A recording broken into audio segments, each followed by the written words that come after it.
Well, joining us this morning on Studio 10 is financial expert Dale Gillham. Hi, Dale. Hello. Finance expert Dale Gillham from Wealth Within. It's nice to see you again. It's amazing listening to a professional trader who's doing what you're aspiring to do and hearing it firsthand. Too many people ring me up and say, hey, Dale, I want to make quick money, but it's not about getting rich quick.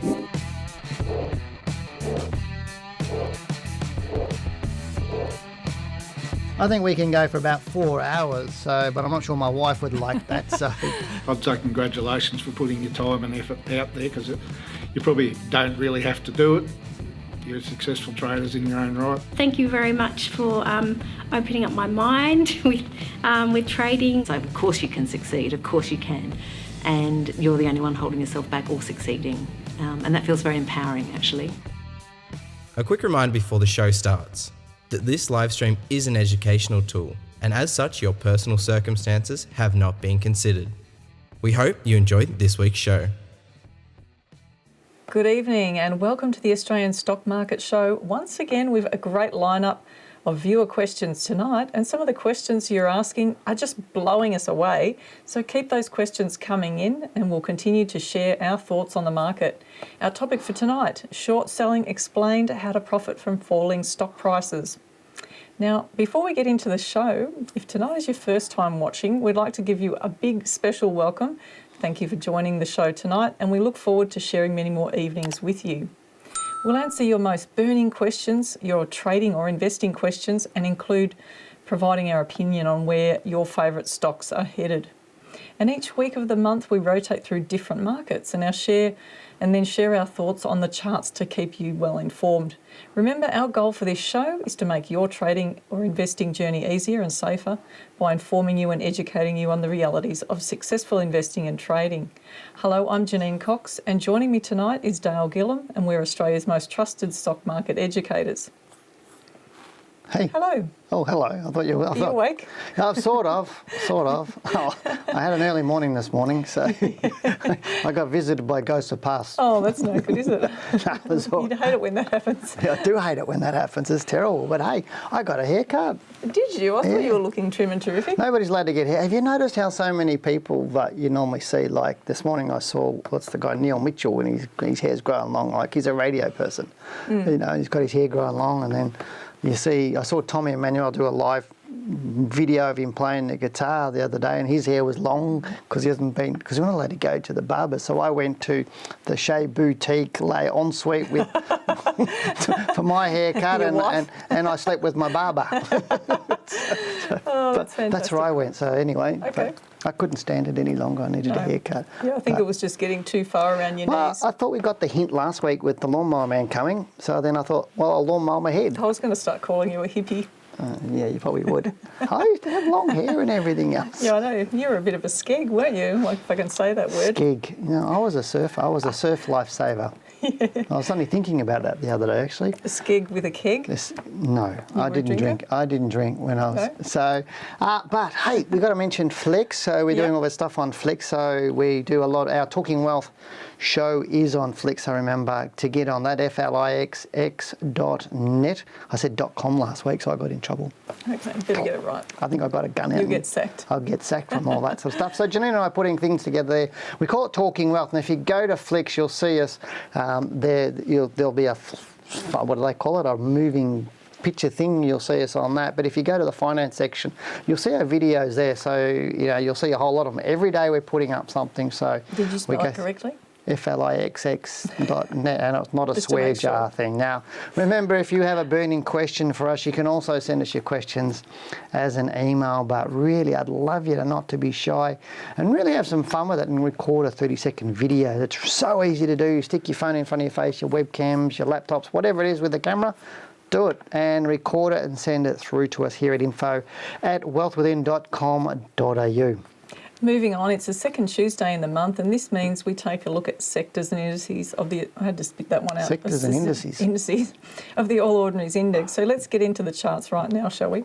I hate it when you have a word that you can't say. It's terrible. Got stuck between those. And it gets stuck in your head and you say it over and over again. I kept calling somebody Stan or something and his name was Sam. You know, it's just like terrible. Let's get into this. All right, we look at the table there. We can see the top of the leaders board is information technology. So interesting that the infotech side of the market is quite strong. There have been a few smaller stocks actually in there that have taken off. Healthcare sector up 8%, discretionary, consumer discretionary 4.7%, and this is the yearly return. Materials up 2.5%. Now, look at the bottom of the board at the moment. There's quite a big shift. So 4.5% down on the communication services side, so that's the telco side. Utilities is down 12.5%, industrials down 14%, financials down 17%, energy 41%. I think they're the areas to watch for sure in the coming year. So there's some good thoughts there on the yearly view. Now let's go to the monthly figure and see what happens there. It's a sea of green.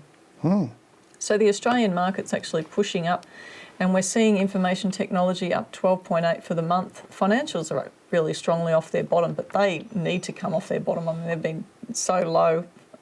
Sounds terrible coming off their bottoms, but I'm just talking about a low. Must have had a bad curry or something. Bottoms and tops. Okay, all right. Better be careful there. We don't step into murky territory. So utilities at the bottom, 3.6%. That's the lowest, and healthcare just above that, 3.8%. So of course in the middle we've got energy around 5.1%, materials 4.2%, and consumer staples 5.7%. So it's a real mix in terms of what the sectors are doing.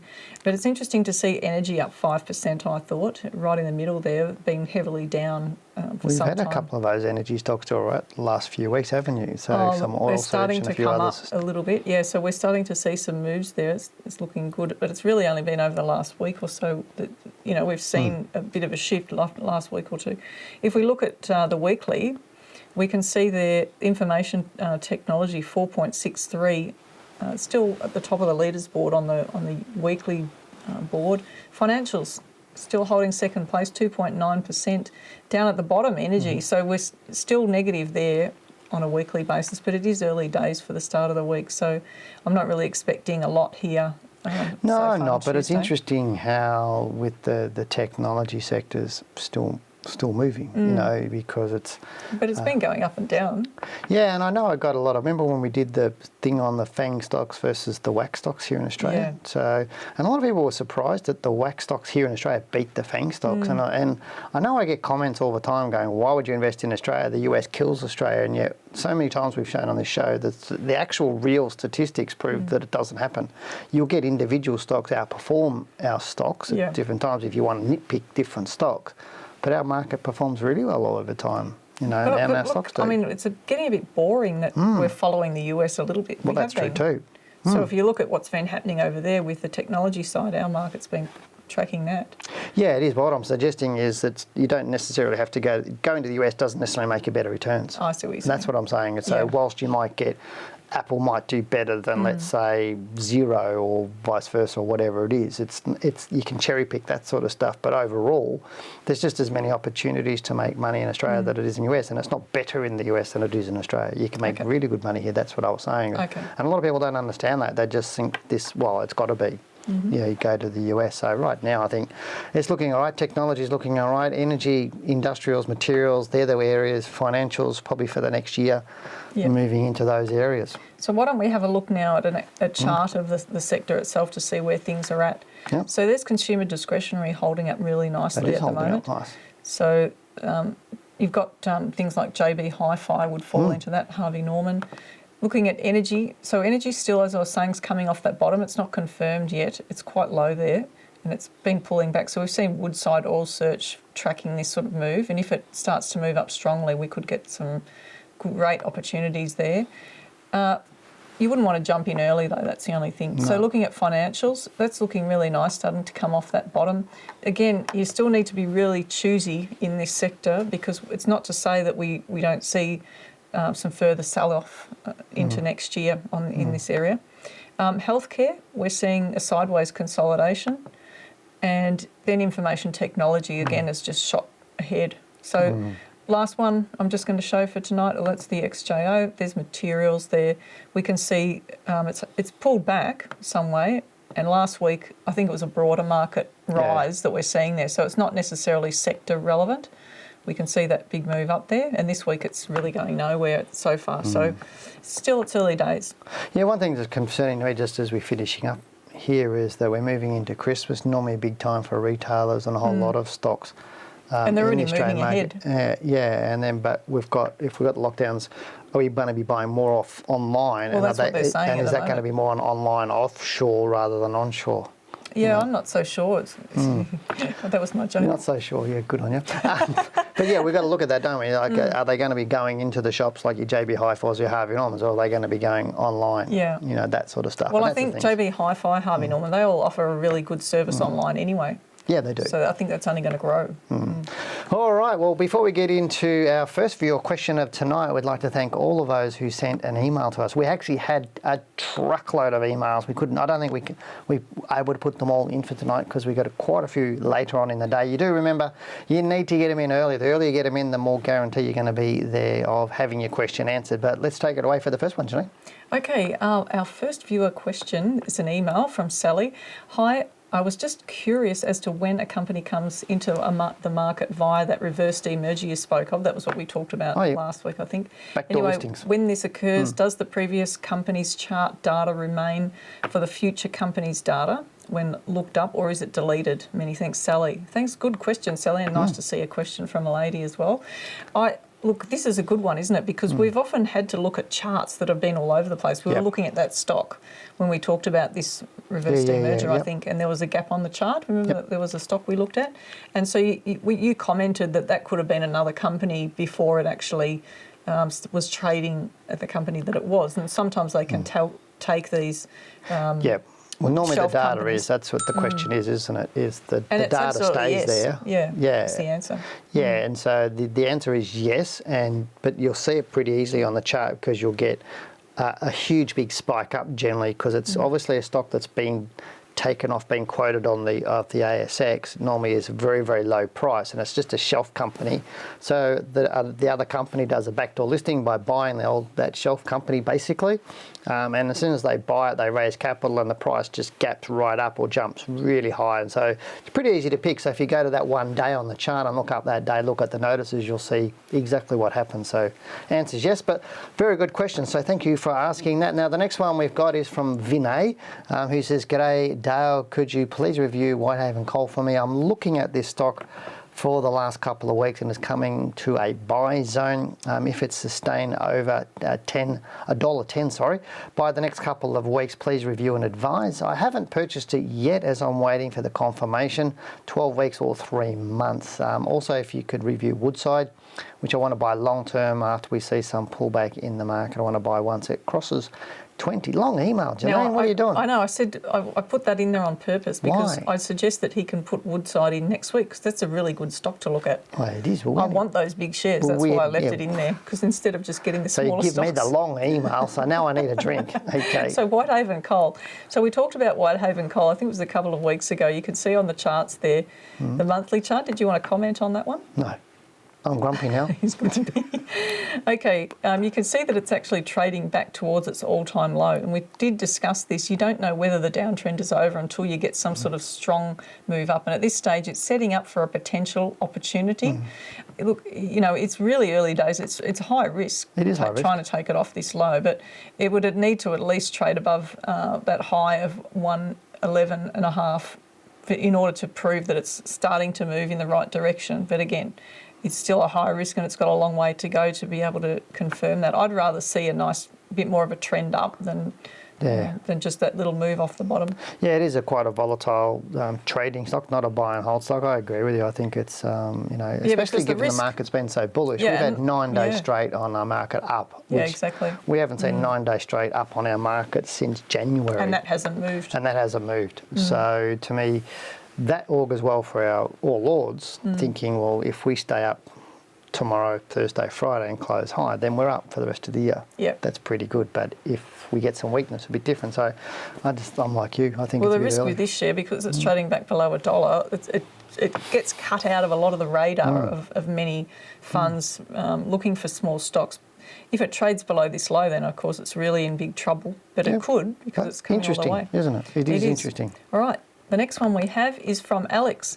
Hi guys, after the COVID crash I bought into Zip at 250 and since then it has had many acquisitions overseas and had an all-time high. However, with the current market conditions, I'm not sure whether to sell or hold. It would be great if I could get your opinion. Cheers, Alex. Thanks for the great question. Now, Zipco, so Z1P is the stock code. We can see the huge gap, and I think we've also mentioned this one on a previous show as well. If you were in it, you would stay with it. If it starts to pull back again, the real risk is that it could take out this low in September 2020 and do it quite fast if you look at how this stock trades. But I'd like to see it clear $9 in the short term to have some confirmation that it's likely to keep rising, because that gap on the weekly is really standing out there. But even this is looking for the market. Like we've been up strongly this week for 2 days. We've been up 9 days solid straight. And if we look at that, it's still up, but that's looking weak. If we go to the daily chart, you know, it gapped up and traded lower. So it'd be interesting to see what it does over the next few days. But it still looks good to me. In the short term. I mean, I'd still be holding it because obviously you mentioned you've got it, so I'd still be holding it. I'd just put a stop loss on it. It's pretty much what you do. Once you have a stop loss, you can forget about the. You stop worrying, pretty much. The stop loss means making sure you're protecting your capital, and you have a trailing stop loss on it, which means it trails up underneath the price at a level that if it does fall back, it's more than highly likely to continue to fall. Not too tight, because if you have a tight trailing stop loss, you'll get stopped out really quickly and really easy, and you'll miss out on more upside potential. So just keep trailing it all up. But right now, stay with it. That's what I think. So, but all anyway. right. We have an email from Andrew. Hi, Wow, you got two in a Dale and row. Janine. I know I put the script together, so that's the advantage. I picked Andrew's one out. Love the show. Recently bought Sydney Airport at 544. To me, it looks as though it found a bottom and might be heading north. I'd like to hear your professional views, Andrew. Thanks, Andrew, for a great question. Now, Sydney Airport is one that we like. From time to time, we have it on our watch list, but it's more risky right now because of everything that's going on with COVID, and it really hadn't proved itself. Just the last couple of weeks it started to trade up, but I still am a little bit sceptical about it at this stage, just given the position that it's in with the flight situation at the moment. People who are buying this are speculating big time. How many people in the last, since COVID, since March, how many people since COVID low have been talking to you about buying Sydney Airport? Oh, look, I think the people who have been talking about it, most of the brokers trying to pump it up. Is that who it is? Because I just, from the life of me, I can't figure out why. It's like, why would you be picking an airport when it's closed, pretty much? There's almost no people coming in. There's no domestic travel almost. There's almost no international travel. We've already been told we're not travelling much overseas for quite some time. But we've seen weirder things. We've seen stock prices fall when the fundamentals are saying But where's otherwise. it going to make money? Rise, I mean. We're going to do museum tours of the Sydney Airport where we can go and check out the Qantas Club when nobody's in it or something. Like, this used to be the Qantas Club. Look, if it gets above 650, it's got a chance of continuing to rise, but it could then hit its head across here. There's this historical resistance all the way about 740. So why are brokers pushing it then? Look, probably because certain people are holding it and they want them to. That's the only logic that I can see. If it falls, the risk to the downside, if it falls below this low here in September, the risk is that it'll come back and at least test that low here. But it may actually trade through the high first before we know which direction it's going to take. But at the moment, there is no direction on the It doesn't look that exciting to me. No. And it doesn't look exciting to you. But that's why I'm asking you a question, because often people will go, well, what about this? Because they've heard it from a broker or they've been on some chat forum or whatever else. But then why is it being pushed? Yeah. Is there an alternative motive in pushing it by the brokers? And that's really what I was asking. And it just doesn't make sense. This stock's not likely to make a lot of money over the next year or two. Yeah. So how's it going to get growth? How's it going to get profits? But then the market generally looks 6 to 12 months out. So if the market's thinking that because the numbers are reducing in Victoria and across Australia, the numbers are really quite low and therefore things might start to open up a bit. That's potentially what they're speculating on. Okay.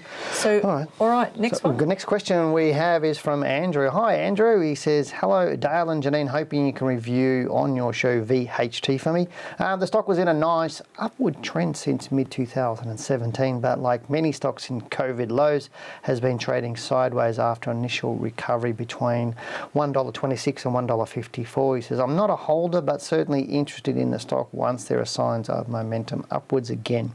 What are your thoughts? Cheers, Andrew. Good question, eh?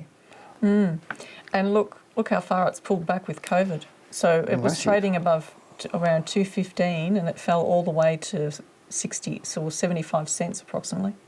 It's massive, massive fall. I don't know. I mean, I don't get excited when I'm looking at that chart at the moment, so I'm not sure about what your thoughts are, but I mean, it's shown. Actually, it's funny because I actually thought that you might get excited about seeing that consolidation and the move up last week, but you know that it's a market-wide move last week. Yeah. So you just don't know whether the stock itself has got enough buy momentum behind it. I thought you were going to say something else. No. I'm being a bit unpredictable. You are. I'm going to get a switch. Look, it has the potential to go up between 190 and 170 and 190. Yeah, I mean, I'm not getting overly excited about it. I'm not overly bearish about it because it's got huge support there, 120 to 130. So it's got huge support there. But it'd be interesting to see whether it trades backwards into that zone. And sometimes you'll see stocks trade back into that zone. If we use our little tool here, if you get like roughly that sort of area, it'll trade back into the middle of it. So that's 22% movements between weeks.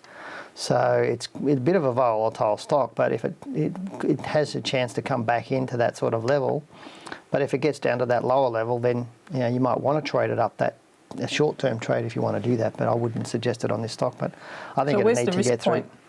To me, from a downside risk, is if it starts breaking these lows over the next week or two, then you're looking at it's going to go down further. But until it got through that sort of level, I wouldn't get too excited about it. I think I think there's a little bit too much resistance there. But it is in health and health technology, and I haven't looked at its fundamentals, so I don't know exactly what it's doing there. But if it's got a good story, why not? If you're looking at for holding it longer term. Okay. So, because I don't think it's going to fall too much further. But, okay, so it's me again. So, everybody, my book, I better get my book out. So, a lot of people have asked me about my book. You can get it for free on our website. You just need to pay the postage. That's all you do. And a lot of people didn't realise that they can do that for this book. So, just go to our website. I think there's a link up on the top there that the guys are putting up. I don't know which shot I'm going to push on, but I know there is a link in the description tonight.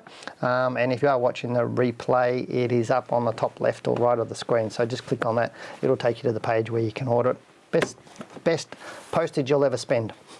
So now we're going to go into our topic for that, aren't we, Janine, I think? We are, which is exciting, isn't it? Now, I hope you're enjoying the show so far. We've lots more to come before we get into that. It's a perfect time now to hit that subscribe button, so go for it, knock yourself out, and also please like the video. All right, now, tonight to start off, it's the topic, short selling explained, how to profit from falling stock prices. When you looked at this one, you probably thought, what the? First of all, you may be wondering what it is. What is short selling? The more fundamental question, though, is why would someone do it? Or why is there such a thing called short selling? You probably guessed right. It's all about making money.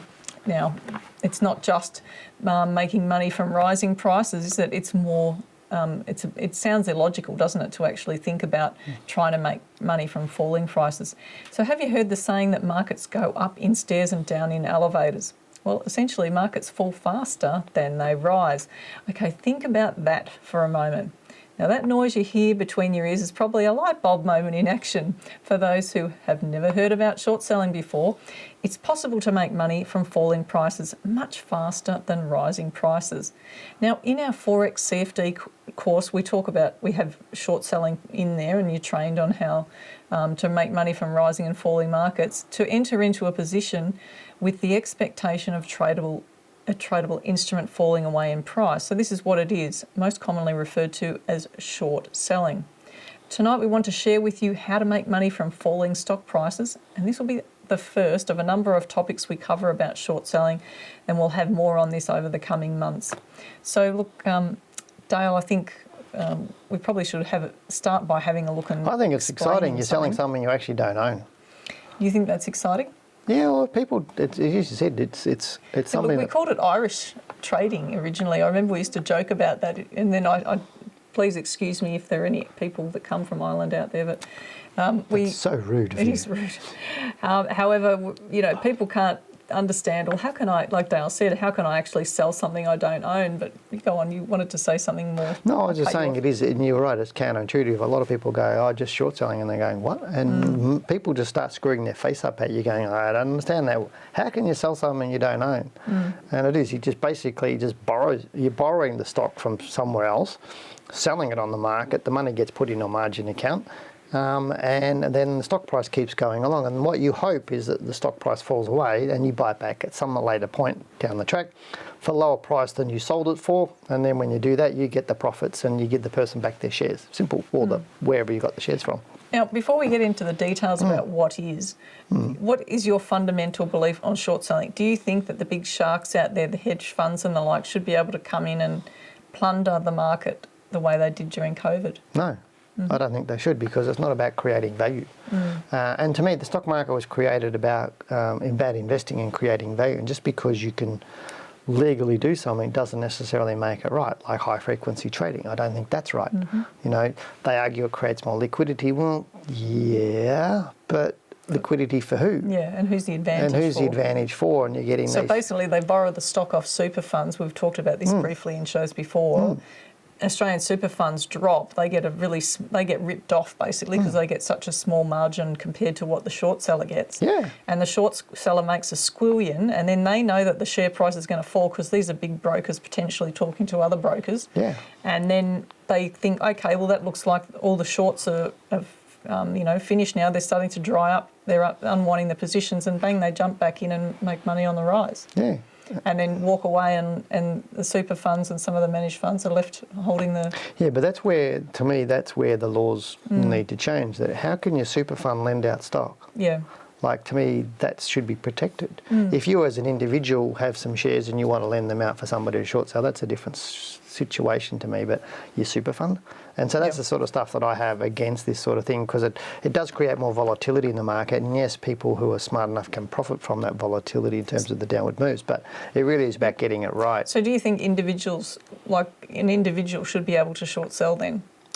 Not necessarily, but I think it is a way you need to basically be able to hedge your positions. So that's really what it was about, short selling and having derivatives and those sorts of things are able to hedge your positions so that you can go into a neutral position. So like shorting, if you've got BHP shares, and a lot of people may have heard of this before. Like if you've got BHP shares, and let's say I've got 1,000, I can go in a short position on 1,000 BHP shares on a CFD contract, and now I'm in a neutral position. I don't lose, I don't make. It's just cost me a little bit of money to protect my shares. That's great for individuals to be able to do that, but I think en masse having big hedge funds having to do that, because you only have to watch shows like Billions on Stand, you know, that just shows you what they do, and it's quite underhanded, a lot of that stuff. And they put out rumours, they do all sorts of things that affect people's lives and companies' lives, because they can profit from it, as you said, big time. So how do people short sell? So we're going to show them some stuff. Yeah, so basically you're saying that you don't agree that people should be able to do it, essentially, unless they're using it to hedge. I mean, look, there's an argument that I have that says that I think that little individuals, if they're saying that helps liquidity, then let individuals do it, because individuals aren't going to affect the market like the big funds. Correct. And create what is called an artificial reaction on our market. To me, that's not normal. So I think that that's okay, but I agree with you. I don't think that big hedge funds should be able to borrow the stock off super funds, because you think about how much money's sitting there in super funds that they can get access to. So, but look, it's the way that some of the broking industry is set up as well, anyway, because the broking industry is set up where some of those brokers actually want to hold the stock. Yes. So when you go to a broker, you need to find out who's holding the stock. So if the brokers say, well, we hold on to the stock, then that means that they're going to lend that stock out potentially. So that's another important thing, and that's sometimes why they can keep the brokerage so cheap, isn't it? But that's an important point a lot of people don't know. The brokers have house accounts. Yeah. So they have big pools of stocks, or some of the stock, not all the brokers, but the big brokers do. They have pools of stocks that they will lend out. They'll do all sorts of things with, and they'll do settlements to reduce their costs. And they make more money out of that. And a lot of people don't understand that. They just think if they buy through the broker, that they're buying through the ASX and coming back again. It's not necessarily the case. There's a lot of stuff that goes on in those back rooms that does actually happen. So let's get on to talking about the short selling side and bring up a chart there on the screen. And we can see there that basically short selling is you're actually selling something before you own it and then buying it back in at a lower price. So you're selling high and buying back in low to close a contract essentially over the underlying stock. So it's not like Dale's saying before that the stock is borrowed. So yes, the stock is borrowed. So what are you investing in? Well, you're not investing in anything, you're just buying a contract. So you're opening a position. So essentially, if you look at that chart there, you can see that as the stock price was falling, you're looking to enter 1 cent below that trough. It's marked with the word trough there, and then there's a lower peak there. This chart's actually part of our CFD, a Forex CFD course that we're teaching people. So it's about getting that momentum, or the first indication that the momentum is going down. And this is only one rule. Like there's lots of different rules you can use. So once that momentum down is confirmed, your risk is lower. Essentially, that's what you're trying to do, is not try to get into a short position when it's bullish. The amount of people I've seen who don't know anything about the market, who try to jump into a short position when the stock's actually high and pushing strongly up, there's a lot of people who do that, and it's actually crazy doing that. It's just like trying to catch the falling knife scenario to go long and buy a stock to take advantage from a rise. You're doing the same thing but in reverse, and that's something you want to avoid. So you want to wait for some sort of confirmation that the stock's likely to continue to fall. But again, you need to know the history of any share, which is what we teach you, so that you can go back and see, well, how often, if that happens, am I going to get a positive result? And then make a decision based on that, not just blindly, with blinkers on, say, oh, I can see that scenario that Dale and Janine talked about, I'm going to short a share. Well, if you haven't done your research and you haven't tested it, then how do you know that that's actually going to result? Because some stocks can do that and then only go down for a couple of weeks and reverse back up again. Correct. You need to know direction, strength of direction, how long that direction's going to be. But also different instruments have different criteria in them. So are you leveraging 10 to 1 or 99 to 1? So, and therefore your stop loss where we've put it may change depending on the leverage you're taking and where your stop loss is. Now, a lot of people may not understand that when you go into a shorting position, you have to give the broker money to put into a margin account to guarantee your position. So if the position goes against you, the broker starts taking some of your cash in that account. Covered. They're covered. They're not going to go at risk. So they're just starting to take some of your margin the more the position goes against you. They'll just sell your position if they... Yeah, and often short selling, and so and if you get to a point, they'll just sell you out and close out your position. So you don't go too much into debt. But they are changing laws at the moment around futures trading and CFD trading about how much leverage you can take. I know the ASIC is changing that at the moment. I'm not sure whether they're in yet at the moment, but I know it's pretty close if they're not. But the graph we showed people is just a real simplified thing, and there's no time frame on that. We're not saying it's daily, weekly, monthly or intraday trading. It just depends on the context of the trades, what instrument you're trading and how you're going to do it. This is just one way. Clearly, if you get that confirmation on a weekly, it's stronger in theory, depending on the history.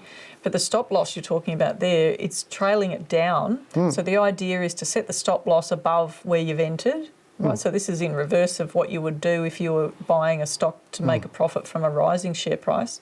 You're actually setting the stop above, and if it trades back up through that, then obviously you're out of your position. And that's working it out into dollar terms and looking at how much risk you're taking and everything else. But you're right, I see so many people trying to short bullish stocks. And they go, I want to short this. I go, why? It's going up. And they go, oh, it went down last week. And I went, that doesn't mean it's bearish yet. Or it's so high, it's got to start falling. It's so high, it's got to start falling. So you are right from that. Now, I know we're going to show people some other things on here. So we're going to show them stuff on the ASX. Now, the ASX has got a new website. If you haven't seen it, go there. They launched it on the weekend. Looks great. Some good research there. Now, on the ASX website, they've also released the 2020 ASX shareholder survey. Now, I'm going to get into that. I started flicking through it the other day, where they research, and they bring it out, I think, every 2 or 3 years, I think it is. But it talk to you about how people get into the market, what they do, where they find their research, and the common things that people have between different age brackets, and you'll find yourself in there anyway. But download that, it's free to download, but Janine and I will be talking about it over the coming month anyway, and we'll be pulling some statistics out of that for you. But you've gone to the ASX website and you've downloaded some stuff, so explain what you've got there. Now, we might have to enlarge this if we can, because you can see there, this is a link to a website, the asx.com.au data/short sales. So this is a record of the daily gross short sales reported. So this was for the 12th of October. So I did this yesterday, and you can see there that on the right-hand side of the list, there's the percentage of issued capital reported as short sold, right? The second column from the right is issued capital, so it's the total number of shares that have been issued on the market. That one. Yep. And then reported gross short sales next. So this is the quantity that's actually currently in open positions and being short sold. And then, of course, on the far left, you can see the ASX code for the stock ETF or whatever it is, and the company name and product class. Okay. This is that really surprised me when I saw that data. I would have expected a lot more short selling in there. Well, look, I mean, there's a lot. This is the whole market. So if you look at what I've gone and done, I'm just going to bring up something else here. So I've actually, I got Emma to help us out. So Emma's, hopefully she'll, at some stage, people will hear from Emma. So what she's done for me is she's put it into a spreadsheet so that then I could go and have a look at what the biggest percentages or of the companies or ETFs that had the largest amount of stock that's being short sold. And I was quite surprised. So this is telling me that things have changed a little since when I looked at it last. So you can see there that 3.36% of the equity or the stock on Van Eyck Vectors, it says video game and entertainment, it's an ETF, is actually being shorted. So they're expecting that, so 3% of the total amount of shares. So there's an expectation that will fall away. Yeah, and so you come down that list there and you can start to see now, we had Zipco up before. I'm just going to highlight this one. Now, can everybody see that okay? Is that something that's easy? Yeah, they can see it, and I'll bring it up. I'll make it a bit larger so you can see it. So there you go. Okay, so you can see Zipco at the bottom of the list there I've highlighted. Now, this is actually saying that there is 0.18% of its shares being short sold. Being short sold. Okay, so that's the level of shorts currently. I would have been interesting to see what this would have been like before last week, the Friday that Trump got COVID. But what about in the actual sell-off? Would have been interesting to see what happened. Yeah, because on my report yesterday that I sent out, I said was last week. So we got a question: was last week a short squeeze? Right. Okay. And I said, well, you got to think about that, you know, because obviously if Trump got COVID, we were bearish before that. There probably would have been a higher amount of stocks short sold, or percentage short sold on those stocks. Yep. Comes out, Trump doesn't have COVID. Not sure about that one.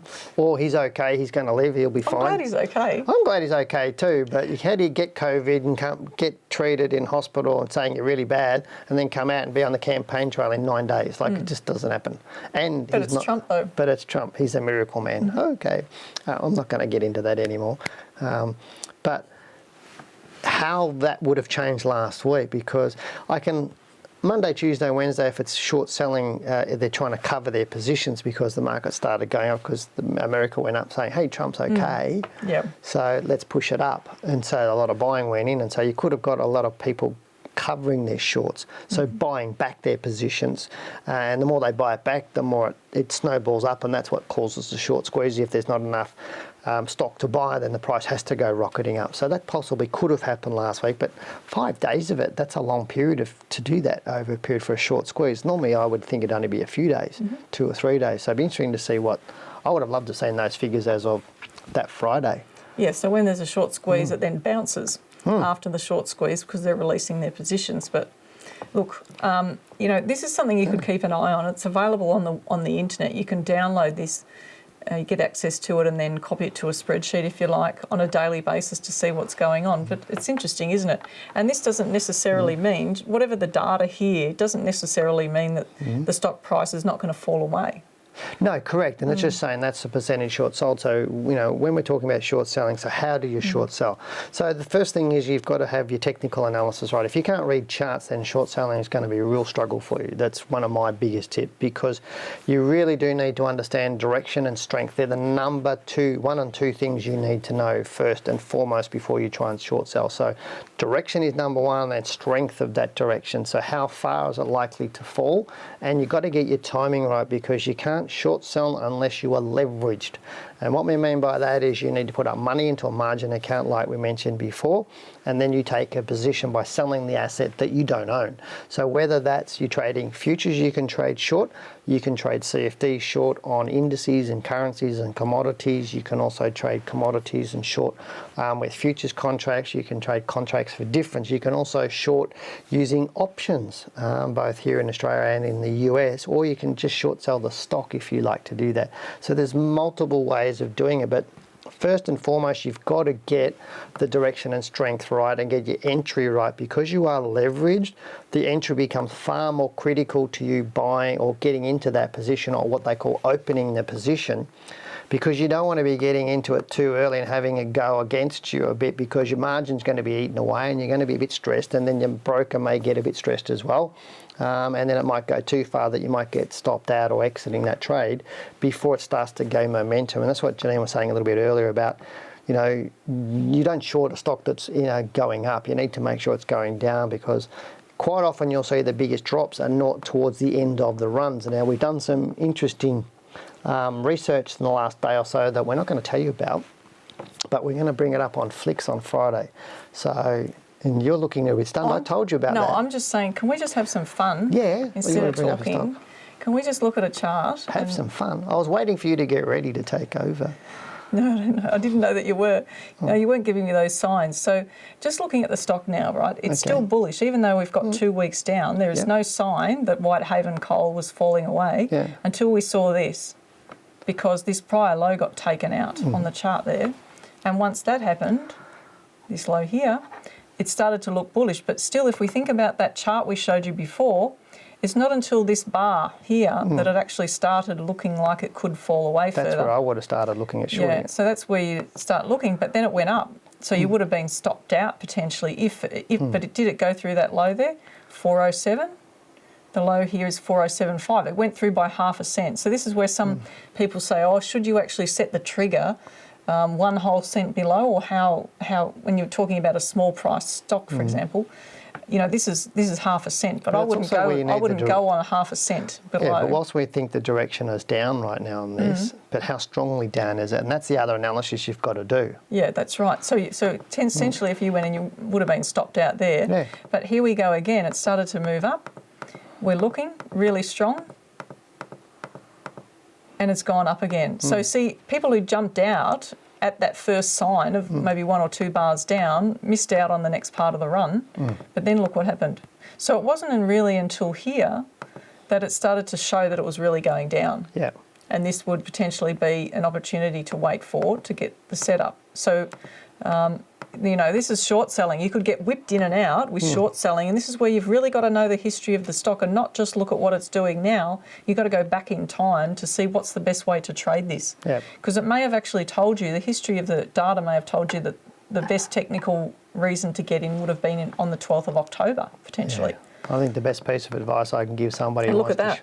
Well, that would have made a lot of money. Yeah. Because if you're leveraged 10 to 1, and let's just say 10 to 1 on that, and I'll put the little tool on here, going from, say, that close there of that week down to here, we're talking about 20%.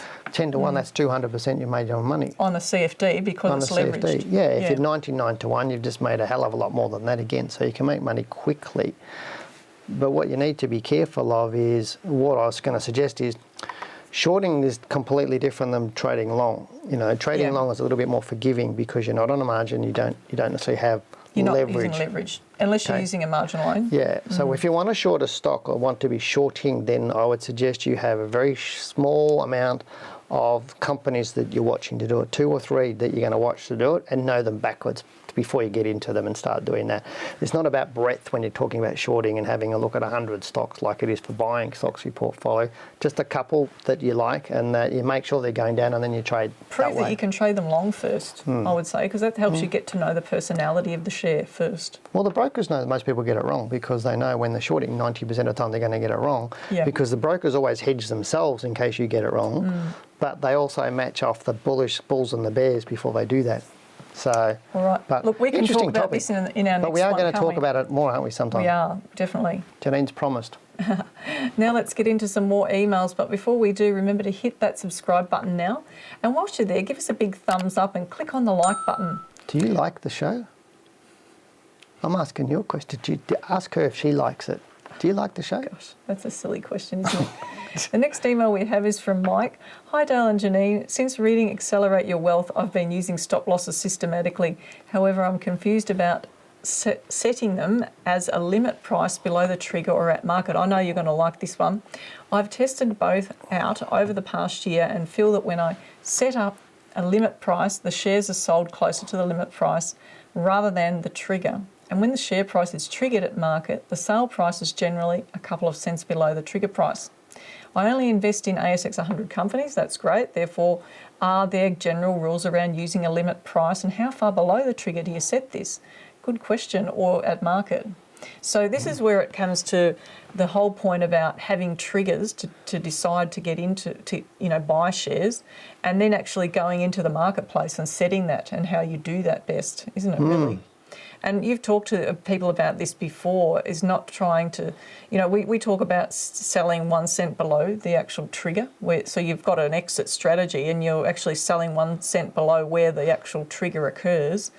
But in some cases, it depends on the volatility of the stock. This is where you have to know the share. You might need to set that trigger well below the trigger point to actually ensure that you're not just going to get whipped in 1 cent under the price and then it goes back up again, for example. I think the question's a lot more to me than just where you set, because he's saying, do you set an at market stop loss or do you set a limit price? Well, outside of market hours, you can only set a limit anyway. So if you're putting a stop loss on of a trade for tomorrow that you say you've got the trigger to say you've got stopped out of it, you can only put a limit order on outside of market hours. You can only put an at market order on while the market's actually trading. So there's 2 things there. The second thing is it's about risk. It's about, are you going to be able to watch the stock when it gets close to your stop loss, and will you enact it when it happens? So that's one thing as well.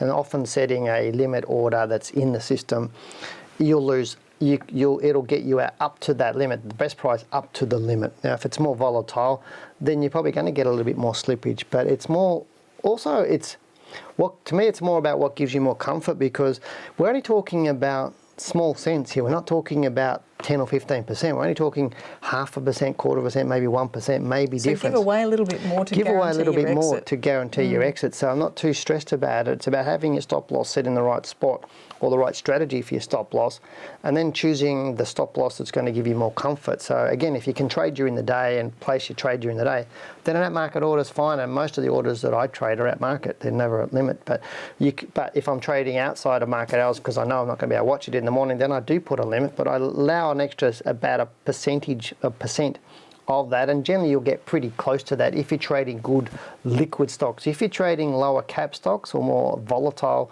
and more lower cap stocks, you're going to find it's going to be a little bit more variance from your guaranteed or your limit. And I think that's probably... So did you ever find a situation where you set the exit and you didn't get triggered? Yeah. Yeah, that happens. I've had stocks where it's come down, it's triggered my stop loss. I didn't have it in a broker system. It's come back and closed right on my stop loss for the day. So it didn't trigger, and then I've made 100% in the next 3 months.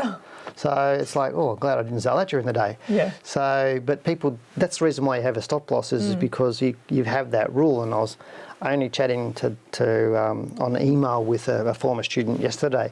Lovely bloke from down in Hamilton who drives garbage trucks, and we've had some great chats in the past, and he remembered I was a Cats fan. Go Cats.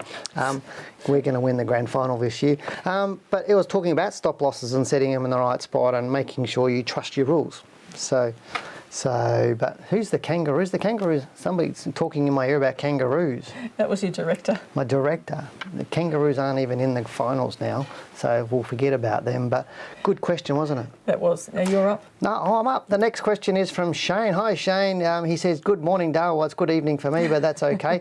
I brought into Infinity Lithium as a long-term hold in April this year. Now, upon receiving correspondence relating to a non-renounceable pro rata offer and being new to investing, I took it at face value. I saw that the company was literally offering me 1 share for every 8 of mine, along with an option for every 2 new shares. I saw my holding being heavily diluted, at which point smoke rose from my ears and I purchased a pitchfork. I labelled the directors as cowboys and I jumped ship. So I'm assuming he sold. Give me the good ones, don't you? I'm now wondering if I misunderstood the outcome of this offer and jumped too early. Please shine your light on this as confirmation that I was correct to jump first. You're good, aren't you? Look, I don't know what the offer was, so I can't make a comment on the offer, but you have to read and understand the offer before you jump ship. Often offers are quite good. Janine and I generally don't take a lot of them, but because it's about your long-term view. You said you had a long-term view on the stock, so if you can get more shares at a better discounted price, then it could be okay. So you have to buy them. That's the point, isn't it? Yeah, so you have to fork out money and buy them. So you're not going to buy more of something that's already in a loss. But the problem is that your shares get diluted with these offers. The only thing is, the renounceable ones are the best ones to get because they're the ones that you can actually sell on market. Yeah. So these ones you can't actually trade on the market. But it's really hard for investors to think about this because you've got to either decide, okay, if I don't put more money into this, then my existing shares are going to be diluted. Yeah. And essentially I'm losing value on existing shares. It may mean that you're not sure about the direction of the share. You just want to see which way it goes first, and you don't want to put more money into it, and that's fine as well. I don't think that he's done the right thing necessarily because he's got to have rules about exiting the share, not just exiting based on an announcement. And Shane, I think it's great that you're asking this question because people need to decide for themselves which way they should go. But, the share has been just trading sideways. It's gone nowhere. Yeah, I know. For the last few years, people have been so excited about lithium and so many lithium stocks have gone nowhere because they think, well, lithium, in all the batteries, all the car batteries, everything's got lithium in it. But then they're not thinking past that again, because there's already batteries that don't need lithium. That are better than lithium batteries. There's already other alternative energy storage systems that don't need lithium too. So it's not always that it's a finite rare earth that it's just going to get more valuable and more valuable. Because as things get more expensive, they find other technologies that are less expensive to do the same job. Yeah. That's just normal. And so right now, but looking at the long-term chart, right? If you look at the long-term picture of the stock, if we were thinking about this and looking at it, it's quite a volatile stock. It's quite volatile, but it's holding up. And it is. So, there is a potential. If this thing rises above maybe 10.5 cents, it could start going up again. Yeah, the real risk is a fall below this low here. That's the challenge. I'm with you. I would have looked at it a little bit more. I looked at the chart, decided whether I needed more shares or I had the capital to put more shares in. But I wouldn't necessarily have sold if I thought, well, I don't have enough capital to buy more shares. I don't really want to take it up, but I wouldn't necessarily sold if it looks good. But you only know what you know. But I only know what I know at the time, and that's whatever time frame that was. I'm not talking about you particularly looking at a chart. I'm talking about someone who hasn't got the knowledge to look at a chart, for example. And often some of those offers are just confusing. Yeah, they just Janine and I read them and we're confused. So I can understand people that not necessarily trained or used to seeing these get confused. So don't worry about it. Just say it was just a learning experience. Right, this email is from Fahad. Hi, Dale and Janine. Can you please take a look at Sol for me? The weekly chart shows it's broken that strong resistance around $21, $22 and seems to have finished in the last 2 weeks above that. Looking at the history, it seems this stock trends well when it is in an upward trend. I'm looking to enter this stock but just can't decide if it's too early to jump in. Would you recommend looking at the monthly chart for a confirmation of upward trend for a stock like Sol, given it's been in a downward trend so long? Great question, Fahad. Now, we've also got a question on Sol from another viewer called Michael. So it looks like Fahad and Michael have actually got something in common there in terms of the stocks that they're watching. But first of all, she's talking about $21, $22 as being an important level on the share. It's actually rocketed through that Way recently. past that. It's actually gone past any resistance that I would have been concerned about it, which was more around that $23 mark.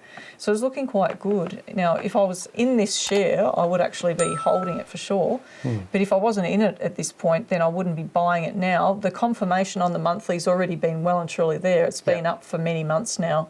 So, you know, yes, I actually would agree that you would always go to the monthly chart for confirmation of direction as well, as well as looking for an entry rule on the weekly chart.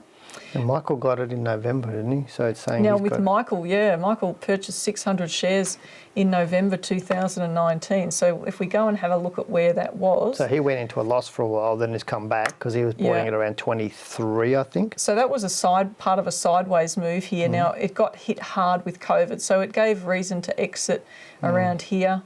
It gave a number of reasons to get out of it actually along the way before COVID, and then the big hit came. So if you stayed in it, obviously you'd be all right. So Michael liked the share, he held it, hoping after it's fallen away with lucky, COVID, basically. he's hoping Just it would lucky. rise, and the share price, you know, now he's above his buy price. So, you know, and obviously, as you rightly would, Michael, you're thinking, well, hey, what am I doing here? I've gone through the roller coaster. I bought it. It's gone down below my buy price. It's gone back above my buy price. What do I do? Hang on is our answer. Right now, I think it's looking all right. You think it's looking all right? We're not giving personal financial advice, but we've just said that we think it's bullish and you know, if we were holding this share, then we wouldn't be selling it right now. It's important to bear in mind that liquidity of this share is lower than a lot of shares, and you really need to have a good look at that and the volatility per week, just to understand a bit of the history and how it moves. So look at a weekly chart. We go for so long without talking about this stock, and yet in the last couple of months we've talked about this a few times. A few times we have, yeah. So it's really interesting. But anyway, thanks for the question, Michael. And what was the other person? I can't remember. It was Fahad. Fahad and Michael, great question. A good-looking stock. Hopefully we've helped you out with that one. And now the next question we got is, I think it's from Teklahans, I think is how we say it, who says, hi, Dale and Janine, thanks for the great show. I've been in it, CIMIC, since the mid-March this year. So CIMIC used to be, was it Leighton's Holdings? Yeah. The old Leighton's Holdings. When COVID got hit, I got in expecting government stimulus to come and assist the sector, which finally came in last week, and the stock shot up strongly the same week. In fact, it was the best performer for the week from the ASX 200, as you mentioned on your Monday report. Now, Dale, I was wondering if this is a dead cat bounce. Like, I love that technical term. Dead cat bounce, or a sign of finding a bottom for now. Where do you see the stock from current level to short to medium term, please? Kind regards, Tech. Dead cat bounces. Now, when we were at workshops and we would bring up this topic, you used to make the sound of the cat, and I thought, used to get a few laughs, but I thought it was pretty awful. You're trying to get me to play drums. You're trying to get me to play guitar. Now you're trying to get me to make cartoon character sounds. All right. I know. Just what's the stock it's a long doing? boat. CIMIC Group, okay, we've talked about this back in June, where a lot of the stock is now held by an overseas company. So that seriously affects how this share is likely to trade. Yep. And because of that, we don't look at it now. So in terms of this share and what it's likely to do, I mean, it could do anything in the short term right now. And, if it trades back above $24, that would be a good thing for the share. It might even get back up to around $28, but, I don't know what's going to happen if they fully take over the stock. It's just going to disappear from the market, and therefore it may never get to its potential. So, and this is what we see a lot. When shares get taken over, we can sit here and do some technical analysis and tell the media where we think the shares are valued at and where they should be trading to over the coming months or year. But sometimes the directors sell the stock, out way cheaper than what they really should. And maybe they're just looking at the fundamentals of what is now, but we can see what's potentially coming. Now, I mean, this share has the potential to rise well above $34, but it may never get there. Yeah, it may never get there. I don't think it's a dead cat bounce, but I think it's definitely not a dead cat bounce. It's definitely not a dead cat bounce. So I don't know what theories, you've been referring to. Yeah. Okay. It's sort of like Netflix when, if you turn Netflix on, it goes boom, boom. Yeah, a dead That's cat like a bounce dead is when cat you get the bounce off a bottom that's already there. So we're not seeing any of that sort of bottoming because the bottom's way down here, the last bottom. I'd like to see it show a little bit more strength before I got more bullish on it. I think it's probably a little bit early for me right now. But anyway, let's good question, Tech. Thank you for sending that in. But this is an email from Abhaya who says, "Hi, Dale and Janine, waiting to watch your show tonight." Thank you very much for that. Please give us your thoughts on Newcrest Mining dual listing. What are the pros and cons for ASX holders if it is 1-for-1 capital listing? TSX market cap doubled with 50 cash for new exploration. I'm sure you've researched what that was all about. You're hoping I did. I'm hoping you did. Please explain how this works. General dual listing. Hope to buy under $30. Thank you. Regards, Abhaya. Okay, so you know about the dual listings because we've got big stocks on our market. We do. that are dual BHP listed. is probably the most classic example of that. News Corp is also dual listed. Yeah, and we know what happens when a stock's dually listed, don't we? Because it ends up gapping a lot more on daily charts. Gaps all over the place, so gaps are not reliable in terms of trying to work out whether it's going to fill those gaps or not, like BHP. So Newcrest Mining, I actually think it's a good thing for Newcrest, and when stocks are listed on dual exchanges like this, it actually opens up, and like the CEO said, it's opening up a whole new market for them to raise further funds and capital. And they're making a huge investment over there. So it makes sense to be on the ground there and to attract more investors to the market. And I mean, ResMed's dual listed too, isn't it? Yeah. Pretty sure. Yeah. So I mean, there's some pretty good companies we've just mentioned that are dual listed. News Corp's probably the only one I wouldn't trade much because it's a lower liquidity now, isn't it? Yeah, since it was dual listed, it really doesn't done well. But BHP and ResMed have done brilliantly. So so look, it could actually help the share price, I think, over time. It's one to watch, but right now it's not a buy because the stock's down.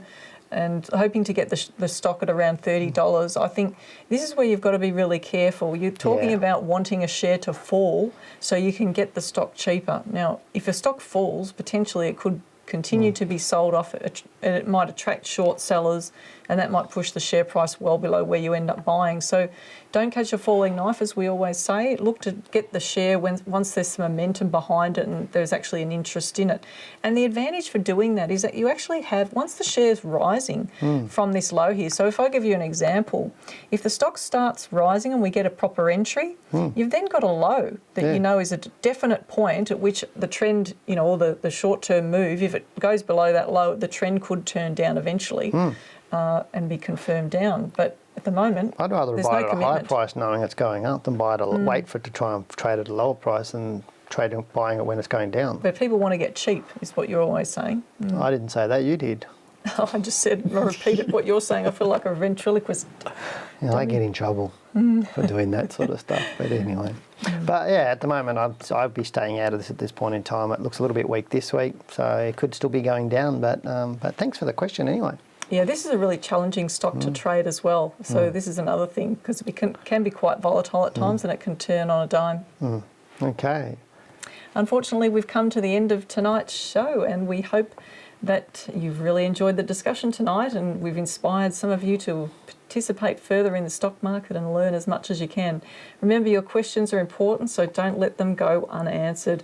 Also, if you have a topic that you would like us to discuss, send in your ideas and we'll look at your requests for upcoming shows. Well, that's nice of you, isn't it? Now, remember to hit that subscribe button now and like the video. Janine's been working hard tonight, so I think she deserves a thumbs up and a like. And also remember to share the video of tonight's shows on your social media with your friends and colleagues and help them keep informed. And as the participation grows, we can deliver you more interesting and informative topics. Now, also remember to put the show on your calendar, as we would love to have you here next Tuesday night, because we'll be back live on Tuesday on YouTube, 7 to 8 p.m, and even on Facebook as well. We'll be back live there too next Tuesday as well. Now, if you'd like to have your questions answered on the show, either send your question in an email, and remember, video questions have priority.